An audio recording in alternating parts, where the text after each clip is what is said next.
ஸ்ரீரங்கம் ரங்கநாதர் கோவிலில் பரமபதநாதர் சன்னதியில் அமைந்துள்ள கண்ணாடி அறை சிலைகளை வைத்து திருப்பாவையை மக்களுக்கு எளிதாக எடுத்துரைக்கிறார்கள்.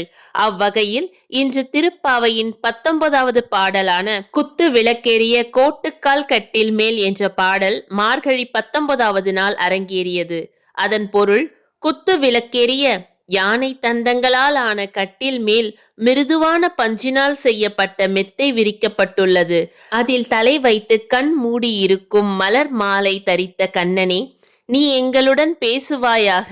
மைபூசிய கண்களை உடைய நப்பின்னையே, நீ உன் கணவன் கண்ணனை தூக்கத்திலிருந்து எழுப்புவதில்லையா?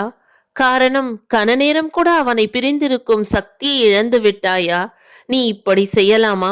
கண்ணனின் மார்பில் தலை வைத்து தூங்கும் பாக்கியம் பெற்றவளே, அவன் வாயால் நன்றாயிருங்கள் என்ற ஆசிர்வாதம் கிடைத்தால் போதும் என்று நம் பாவை பெண்கள் கோரிக்கை வைக்கிறார்கள். நமது கோரிக்கையும் இதுதானே?